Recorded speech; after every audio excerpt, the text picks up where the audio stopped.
Hello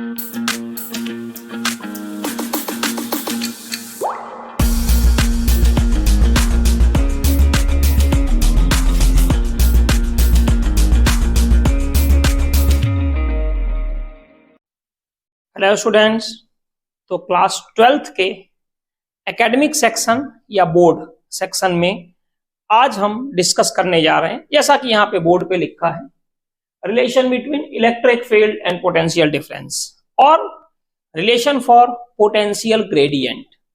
electric field और potential difference में क्या रिलेशन होता है, एक सिंपल वे में हम देखेंगे, एक कैलकुलस फॉर्म में भी ये आता है। ठीक है, तो चलिए स्टार्ट करते हैं। जैसे मान लीजिए कि हमारे पास यहां पे एक चार्ज Q है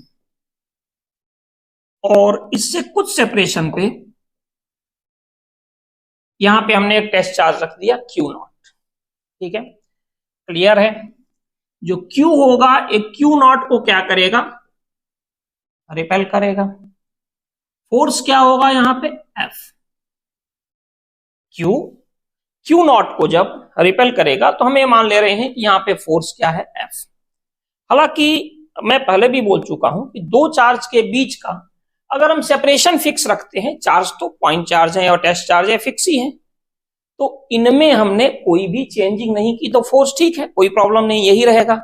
लेकिन क्या अगर इस चार्ज Q को इस तरफ लेकर जाएं या इस तरफ लेकर जाएं तब भी पोटेंशियल सेम रहेगा, सॉरी फोर्स सेम रहेगा? बिल्कुल नहीं, क्योंकि F क्या होता है, जो फोर्स होता है ये होता है इनवर्सली प्रोपोर्शनल टू R², ये होता है। ठीक है, दूसरा एक चीज और हम बात करने जा रहे हैं यहाँ पे, वर्क डन। जब हम बात करते हैं वर्क डन की, तो work done equal to force into displacement, इसकी बात करते हैं और इसमें हम यही बात करेंगे, work done equal to force into displacement. लेकिन जैसा कि मैंने पहले भी आपको बताया है, जब work done equal to force into displacement की हम बात करते हैं तो एक प्रॉब्लम आती है, और वो प्रॉब्लम ये है, या एक तरह से कह सकते हैं कि इस फॉर्मूले की एक लिमिटेशन होती है। लिमिटेशन ये है कि ये जो फोर्स है ये क्या होना चाहिए, कांस्टेंट। ठीक है, अब वर्क डन की बात अगर करें तो डिस्प्लेसमेंट तो होगा, जैसे यहाँ पे टेस्ट चार्ज Q0 है, इसको डिस्प्लेस कर रहे हैं, पास ला रहे हैं, दूर लेकर जा रहे हैं, डिफरेंट मैटर है। बट चाहे कुछ भी करें हम, ये जो R है ये चेंज होगा, ये फोर्स भी क्या होगा, चेंज। तो इस पर भी डिस्कशन लोग कर चुके हैं इलेक्ट्रोस्टैटिक पोटेंशियल एनर्जी में। जब फोर्स चेंज होता है तो वहां पे हमें जरूरत पड़ती है कैलकुलस मेथड की। तो यहां पर भी हम वही करेंगे, हम क्या करेंगे, इसको बहुत ही स्लाइटली डिस्प्लेस करेंगे, काफी कम, dr। अच्छा, ये dr इतना नहीं है, ये केवल आपको बताने के लिए है, dr बहुत ही स्मॉल है, समझ लो, इतना स्मॉल है कि नियरली फोर्स दोनों के लिए क्या है, सेम। और ये हमने किया इस तरफ, इसको डिस्प्लेस्ड। ठीक है, अब अगर मान लीजिए कि dr इतना स्मॉल है कि नियरली दोनों जगह के लिए फोर्स सेम है, तो अब हमें कोई दिक्कत नहीं होगी, हम ये मान लेंगे कि इस प्रोसेस में जो वर्क डन हुआ वो क्या है, dw। ठीक है, और एक तरह से हमारी प्रॉब्लम सॉल्व हो गई। अब अगर हम बात करें सेम कंडीशन की, work done equal to force into displacement जो हम यूज करेंगे, तो उस केस में देखें यहां से अब हम लोग कि यहां पर हम यूज करेंगे फॉर्मूला जो होगा अपना, work done equal to force into displacement. तो वर्क डन कितना हुआ, dw, फोर्स क्या है, F, एंड डिस्प्लेसमेंट dr। नहीं, थोड़ा सा डायरेक्शन भी हमें देखना पड़ेगा, फोर्स की डायरेक्शन क्या है, लेफ्ट टू राइट, तो ये हो गया प्लस। डिस्प्लेसमेंट क्या हो रहा है, राइट टू लेफ्ट, तो ये हो गया माइनस। अब आप कहोगे अरे सर कैसी बात कर रहे हैं, ये क्यू चार्ज इस क्यू नॉट को तो रिपेल कर रहा है, लेकिन हम तो इसको इस तरफ लेकर जा रहे हैं, तो हमने तो फोर्स लगाया है राइट टू लेफ्ट, और डिस्प्लेसमेंट भी हो रहा है राइट टू लेफ्ट।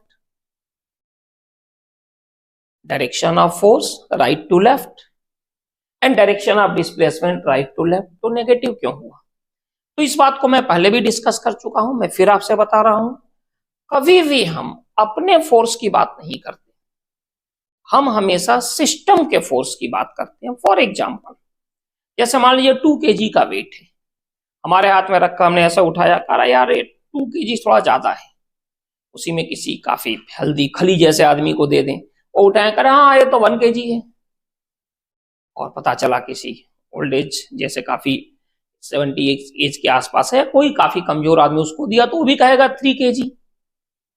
तो सब लोग जो एक्सटर्नल फोर्स लगा रहे हैं वो अपने अपने अकॉर्डिंग बोल रहे हैं, लेकिन एक्चुअल में अगर हम बात करें, एक्चुअल में कितना है, समझिएगा जो मैं बोल रहा हूं, एक्चुअली कितना है, तो m इंटू जी, 2 इंटू 9.8, 19.6 न्यूटन, सिस्टम का जो फोर्स है उसमें कोई भी चेंजिंग नहीं है, इसीलिए हम क्या करते हैं, हमेशा सिस्टम के फोर्स की बात करते हैं। तो सिस्टम के फोर्स की डायरेक्शन क्या है, लेफ्ट टू राइट, और डिस्प्लेसमेंट हो रहा है राइट टू लेफ्ट, तो ये क्या हो जाएगा, माइनस dr यहां पे, ठीक है। अब अगर हम यहां पे देखें तो ये फॉर्मूला तो काफी, इलेक्ट्रिक फील्ड में हमें देखना है, F इक्वल टू क्या हो गया, Q नॉट इंटू ई, तो dw equal to minus minus यहां पे आ गया, और ये हो गया Q naught E into dr, ये भी ठीक है। अब लास्ट लेक्चर में हम लोगों ने किया था पोटेंशियल डिफरेंस के लिए, तो क्या था, delta V equal to W upon Q naught या W अपान Q, तो W इक्वल टू क्या होगा, Q नॉट डेल्टा V हो जाएगा, तो dW क्या होगा, Q नॉट dV, तो हम यहां पे लिख सकते हैं, ये हो जाएगा Q naught dV equal to minus Q naught E dr, और देखिए Q नॉट से Q नॉट कैंसिल हो गया, और E की जो वैल्यू आ गई ये हो गई माइनस dV अपान dr, ये कंडीशन आ गई, ठीक है। माइनस साइन क्या बता रहा है, देखिए अगर इलेक्ट्रिक फील्ड की डायरेक्शन में जाएंगे तो E जो होगा वो क्या होगा, पॉजिटिव, तो डेल्टा भी पोटेंशियल डिफरेंस नेगेटिव होगा, मतलब कि नेगेटिव साइन ये बता रहा है कि अगर इलेक्ट्रिक फील्ड की डायरेक्शन में हम जाएंगे तो पोटेंशियल डिक्रीज होगा, ठीक है। दूसरी तरफ अगर मान लीजिए कि इलेक्ट्रिक फील्ड के हम अपोजिट जा रहे हैं, अगर हम इलेक्ट्रिक फील्ड के अपोजिट जा रहे हैं, उस केस में क्या होगा, तो उस केस में ई हमारा माइनस हो गया डायरेक्शन अपोजिट होने की वजह से, तो एक माइनस यहां एक माइनस यहां, यानी डेल्टा भी क्या हो गया, पॉजिटिव, तो डेल्टा भी पॉजिटिव हो गया, यानी पोटेंशियल इंक्रीज होगा। तो नेगेटिव साइन का यहां पे एक मीनिंग ये भी है और भी है, बट एक सिंपल मीनिंग ये है कि अगर हम इलेक्ट्रिक फील्ड की डायरेक्शन में जाएंगे तो पोटेंशियल डिक्रीज होगा, अगर इलेक्ट्रिक फील्ड के अपोजिट जाएंगे तो पोटेंशियल क्या होगा, इंक्रीज। भाई प्रैक्टिकली भी देखो, आपका पोटेंशियल कितना है, मान लिया रिवर है, रिवर की डायरेक्शन में आप स्विम कर रहे हो, रिवर की डायरेक्शन मतलब इलेक्ट्रिक फील्ड की डायरेक्शन, तो कैसे पता चलेगा कि भाई आप कितनी स्पीड से चल सकते हो, रिवर भी तो आपको सपोर्ट कर रही है, तो देखने वाला कहेगा हाँ ठीक है ये मतलब है अच्छा स्विमर है, बट वो चीज नहीं है। लेकिन हाँ अगर स्विम के अपोजिट जाओगे तो लोग हाँ यार सामने वाले के अंदर पोटेंशियल तो है, ऐसे रिवर जा रही है आप स्विम करके उल्टे आ जाओ, तो यहां पर भी सेम कंडीशन है। नेगेटिव साइन का मीनिंग ये है कि अगर हम इलेक्ट्रिक फील्ड की डायरेक्शन में यहां पे जा रहे हैं तो पोटेंशियल डिक्रीज होगा, और अगर इलेक्ट्रिक फील्ड के अपोजिट आ रहे हैं तो पोटेंशियल इंक्रीज होगा। क्लियर है, इलेक्ट्रिक फील्ड की डायरेक्शन में पोटेंशियल डिक्रीज होगा, और opposite to the direction of electric field अगर हम चार्ज को मूव करा रहे हैं तो उस केस में पोटेंशियल इंक्रीज होगा, ठीक है। अब अगर मैग्नीट्यूड की बात करें तो मैग्नीट्यूड की बात करें तो E इक्वल टू हो जाता है डेल्टा V अपान R या पोटेंशियल डिफरेंस अपान R। यहीं से एक चीज और हम ले लेते हैं कि यूनिट ऑफ E क्या होगा। यूनिट ऑफ E जो होता है ये हो जाएगा unit of delta V upon R और ये हो जाएगा वोल्ट पर मीटर। न्यूटन पर कूलम के बाद एक और यूनिट जो हमें मिल गई वो हो गई वोल्ट पर मीटर। ठीक है, तो इतनी चीजें आ गई हमारे पास। अब देखिए इसमें एक्स वाई और जेड एक्सिस का भी फॉर्म होता है। जैसे फॉर एग्जांपल अगर इन्होंने कहा कि एक पोटेंशियल गिवन है, equation potential equal to minus, ऐसे देख लीजिए जैसे क्वेश्चन है, क्वेश्चन ये है कि कहीं पर भी अगर पोटेंशियल हम आ रहे हैं एक्स वाई जेड पर भी आ रहे हैं, पहले आर का एक क्वेश्चन कर लें डिफरेंशिएशन बेस पे, फिर हम आगे आते हैं। तो मान लीजिए इन्होंने कहा कि एक इक्वेशन है 3x स्क्वायर, एक्स पर नहीं सॉरी 3r स्क्वायर, अभी एक्स पर भी हम आएंगे, 3r square minus 5r plus 8 कितना वोल्ट है, इक्वेशन ऑफ पोटेंशियल। ठीक है, विद द डिस्टेंस। अब आपसे कहा जाए कि आप फाइंड करो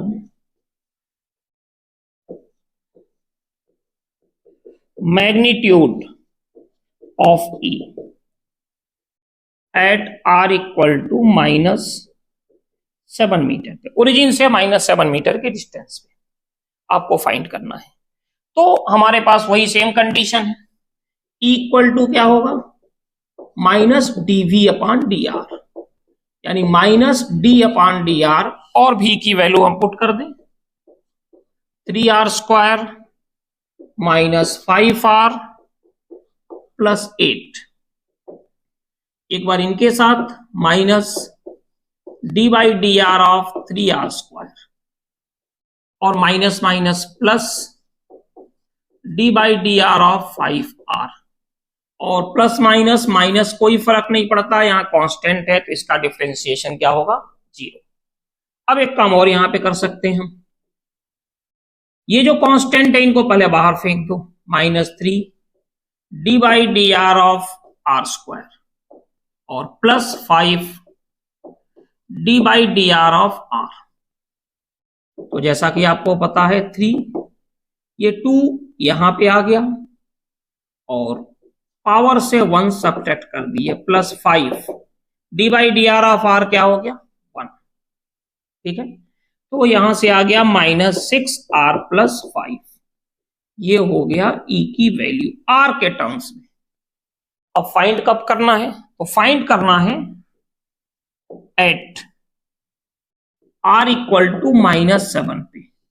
तो E की वैल्यू जो अपनी आएगी वो होगी -6 इंटू -7 प्लस 5, तो 42 प्लस 5 यानी कि 47 वोल्ट पर मीटर। ये हो गया E का मैग्नीट्यूड। अब ये तो सिंपल R के फॉर्म में हो गया।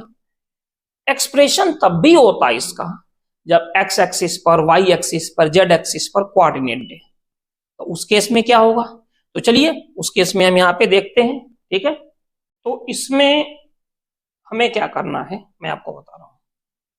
अगर x एक्सिस है, y एक्सिस है, z एक्सिस है, इस फॉर्म में आता है तो इसमें हम पार्शियल डिफरेंशिएशन का भी यूज करते हैं। जैसे E इक्वल टू हम लोगों ने यूज किया -dV अपान dr, ये तो तब होगा जब R का फंक्शन हो। लेकिन अगर एक्स वाई जेड एक्सिस में बात करें तो जो अपनी यहां पे इलेक्ट्रिक फील्ड होती है ये एक्स एक्सिस पर भी होती है, वाई पर भी होगी और जेड पर भी होगी। अगर इस फॉर्म में आता है तो फिर हम देखते हैं इसमें क्या होता है कि E X equal to minus del by del X या partial differentiation of X into V, ये होता है। ई वाई क्या होता है, इसको कुछ लोग डेल भी बोलते हैं, तो del by del Y of V. And E Z जो होगा ये होगा minus del by del Z of V, ये अपने पास होता है। अब आप कहोगे यार डी तो ठीक है, ये क्या है? डी के जैसा ही है लेकिन ऊपर से घूम गया है, इसको उठा के यहां लगा दिया गया है। ठीक है, बता रहे इसका क्या मतलब होता है। ई एक्स फाइंड किया, ई वाई फाइंड किया, ई जेड फाइंड किया, तो जो नेट इलेक्ट्रिक फील्ड होती है ये होती है under root E X square plus E Y square plus E Z square, ये नेट इलेक्ट्रिक फील्ड होती है। ठीक है, लेकिन हाँ इसके पहले इसकी भी तो जरूरत पड़ेगी, 1 मिनट, ये तो हमने लिखा ही नहीं आई जे के फॉर्म में। तो जो नेट इलेक्ट्रिक फील्ड होगी इक्वल टू वेक्टर फॉर्म में, ये हो गया ई एक्स आई प्लस ई वाई जे प्लस ई जेड के, ये अपने पास आ गया। और इसका मैग्नीट्यूड कितना होगा? तो इसका मैग्नीट्यूड होगा under root E X square plus E Y square plus E Z square, ये इसका मैग्नीट्यूड हो गया। ठीक है, जो हम इसमें यूज करते हैं। बट हो सकता है आपके दिमाग में अभी भी ये चल रहा हो, यार इसका क्या मतलब है? इसका मतलब है पार्शियल डिफरेंशिएशन। क्या होता है समझिए इस चीज को। जैसे अगर मान लो हमने फाइंड किया D by D X of U into V, दो फंक्शन है, तो हम क्या करते हैं, first function into differentiation of second plus second into differentiation of first, ये तरीका होता है अपने पास। ठीक है, लेकिन पार्शियल डिफरेंशिएशन में क्या होता है, जैसे मान लीजिए हमने किया del by del X of X square Y Z 4, और यहां चलो 3 भी लगा दिया, तो देखो 3 तो कांस्टेंट है, लेकिन जब x के रिस्पेक्ट में करेंगे तो देखिए अगर मान लीजिए पार्शियल नहीं होता तो पहले इनको डिफरेंशिएट करेंगे, इनको बाहर करेंगे, फिर इनको डिफरेंशिएट करेंगे, इनको बाहर करेंगे जैसे, और लास्ट में इनको डिफरेंशिएट करेंगे। लेकिन पार्शियल डिफरेंशिएशन में क्या है कि अब इस x को छोड़ के जो कुछ भी बचा सब कांस्टेंट होगा। देखो 3 तो कांस्टेंट होगा ही होगा, इसमें तो सोचना ही नहीं है, लेकिन y और z पावर 4 भी कांस्टेंट होंगे। देखो x है तो x को छोड़ देंगे, बाकी 3 को उठा के बाहर फेंक दो, y को भी फेंको और z पावर 4 को भी करो, और del by del X of X square, यानी ये होगा 3y z power 4 into 2x to the power 2 minus 1, ये इसका मतलब होता है। जैसे मान लीजिए एक और देखते हैं, del by del Z of, मान लीजिए हमें करना है 5x Z power 4 minus 8x square Y cube Z power 7। ठीक है, तो देखो पहली तो कंडीशन सेम होगी जो हम लोग करते थे, एक बार इनके लिए डिफरेंशिएट करें, del by del Z of कितना 5x जेड पावर 4, ये तो हो गया, minus del by del Z of कितना 8x cube sorry X square Y cube Z to the power 7, ये समझ में आया? ठीक है, ये हो गया इसके साथ और एक बार इनके साथ। ठीक है, कॉन्सेप्ट वही होगा, किसके रिस्पेक्ट में डिफरेंशिएट करेंगे, जेड के, तो यहां पे 5 और x ये क्या हो गए कांस्टेंट, इनको उठा के बाहर कर दो, del by del Z of कितना Z to the power 4 minus, अच्छा यहां भी यही है डेल बाई डेल जेड, तो देखो 8 कांस्टेंट है ही, x भी कांस्टेंट होगा और y क्यूब भी कांस्टेंट होगा, यानी यहां होगा 8x square Y cube del by del Z of Z power 7। ठीक है, और फिर वही प्रोसेस 5x इंटू 4 आगे आ गया Z to the power 4 minus 1 minus 8x square Y cube into इसमें पावर का मल्टीप्लाई हो गया और पावर से 1 सब्ट्रैक्ट कर दिए। तो ये मतलब होता है पार्शियल डिफरेंशिएशन जो हम यूज करते हैं। तो बेसिकली आप अगर एक्स वाई जेड एक्सिस में है तो हम इसका यूज करते हैं, ठीक है। इसमें बहुत ज्यादा कुछ सोचने की जरूरत नहीं है। हाँ, क्वेश्चन थोड़ा सा ये लंबा हो जाता है कई बार, क्योंकि एक्स भी करना है, वाई भी करना है, जेड भी करना है, इनकी वैल्यू भी पुट करनी है, ठीक है।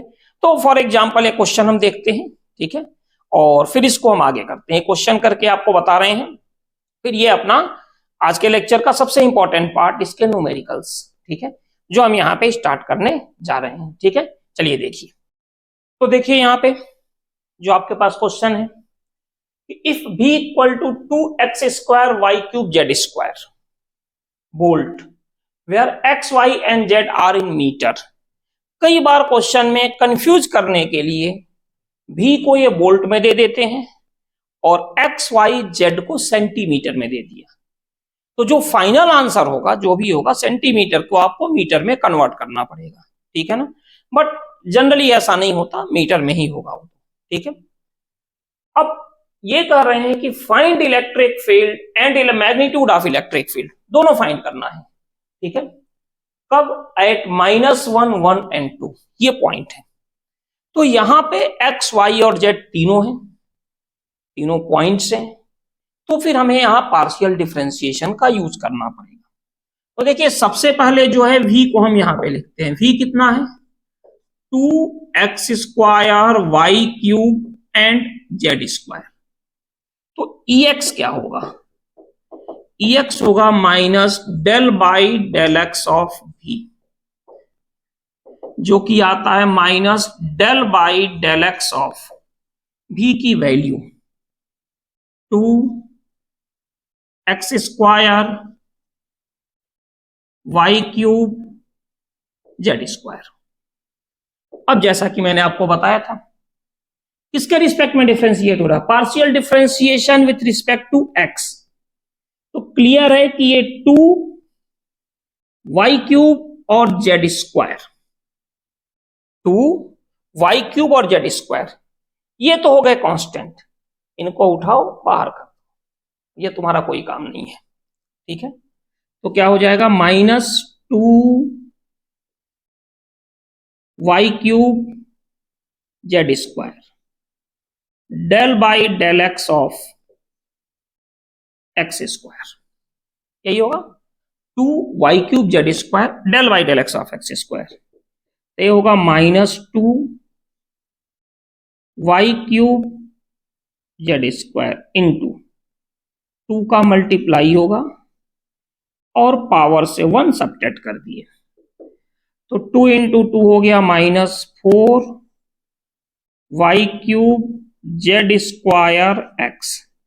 मेरा सजेशन हमेशा ही रहता है कि पॉइंट को पुट करने के पहले एक्स वाई और जेड इस फॉर्म में लिख लो, तो गलती के चांसेस नहीं होते हैं। हालांकि ये गलती आम लोगों से भी हो जाती है, बट आपसे नहीं होनी चाहिए, क्योंकि आप एग्जामिनेशन हॉल में बैठ गए तो वहां किसी भी टाइप के मिस्टेक की गुंजाइश नहीं होती, क्योंकि अगर होती है तो उसका डायरेक्टली, इनडायरेक्टली, डायरेक्टली आपको लॉस उठाना पड़ेगा, ठीक है। तो क्या होगा? 4x Y cube Z square, 4x Y cube Z square. अब फाइंड करना है तो यहां जरूर हम पॉइंट लिखेंगे, -1, 1 एंड 2, -1, 1 और 2। तो देखिए ex की जो वैल्यू आई, ये आ गई -4 इंटू x के प्लेस पे -1, y के प्लेस पे 1 का क्यूब और z के प्लेस पे 2 का स्क्वायर।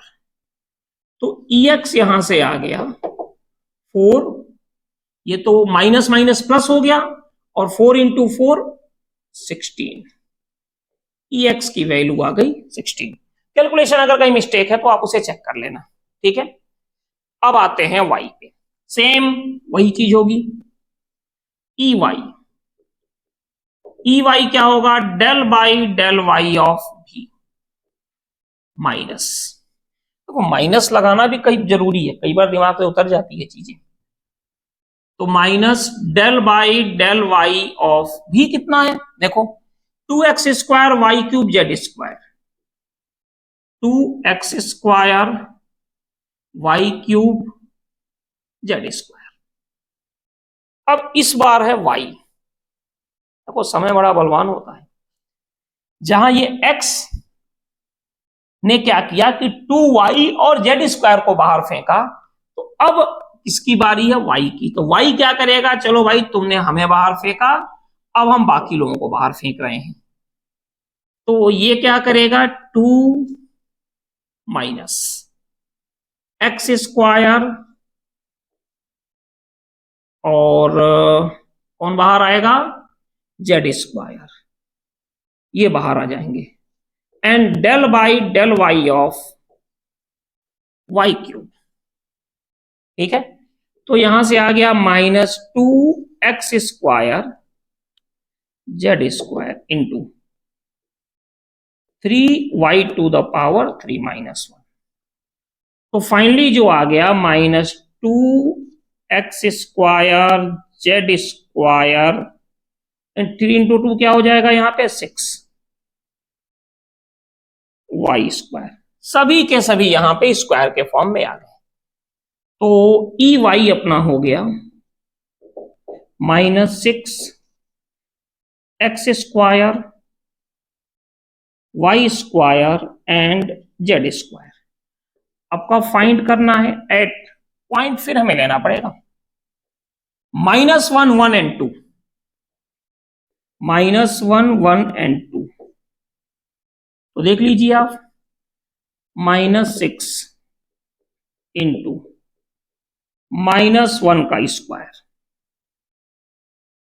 इंटू 1 का स्क्वायर, और यहां पे हो गया 2 का स्क्वायर। तो यहां से ई वाई की जो अपने पास वैल्यू आई, ये आ गई ई वाई -6 इंटू 4, और ये आ गया -24। ई वाई भी आ गया अपने पास, ई एक्स आ गया 16, ई वाई आ गया 24 माइनस। अब बात किसकी है, ई एक्स निकल गया, ई वाई निकल गया। अब बात आती है ई जेड की। तो ई जेड क्या होगा, minus del by del Z of भी, या फिर minus del by del Z of भी। कितना है, जो अभी तक यूज करते आ रहे हैं, 2x² Y cube Z square, 2x² Y cube Z square. अभी बात किया ना, समय बहुत पावरफुल होता है, उसके आगे कोई कुछ नहीं है। आदमी कभी कमजोर नहीं होता, समय कमजोर और मजबूत करता है। अब तक जिस जेड को ये लोग दोनों लोग, एक बार एक्स एक बार वाई ने बाहर फेंका, अब इस बार जेड ने कहा कि चल यार अब मेरी बारी है, ठीक है। और इस बार जेड ने क्या किया, -2 x² Y cube del by del Z of Z square. तो क्या होगा, -2 x² Y cube into 2 Z to the power 2 - 1, या फाइनली हो गया 2 इंटू 2 4 x² Y cube Z, 2 x² Y cube और जेड, ठीक है।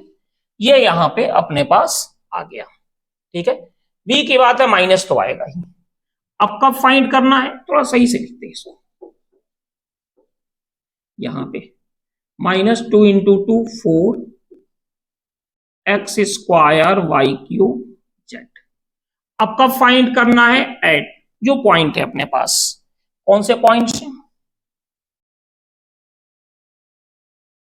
जो भी अपने पास पॉइंट्स है, -1 1 2 हर जगह है, यहां भी रखा था हम लोगों ने, -1 1 एंड 2। तो ई जेड की जो वैल्यू आई वो कितनी आ गई, -4 इंटू -1 का स्क्वायर, ये हो गया 1 का क्यूब, और जेड के प्लेस पर आ गया 2, और ये फाइनली आ गया -8। ई एक्स आ गया, ई वाई आ गया, ई जेड आ गया। तो जो नेट इलेक्ट्रिक फील्ड होगी ई, ये क्या होगी, ई एक्स आई प्लस ई वाई जे प्लस ई जेड के। ठीक है, वैल्यू पुट कीजिए। ई एक्स फाइंड कर चुके हैं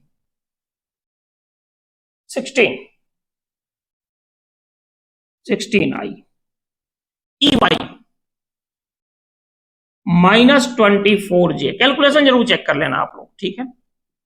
ई जेड ये भी माइनस होगा, -8 के, न्यूटन पर कूलम या वोल्ट पर मीटर,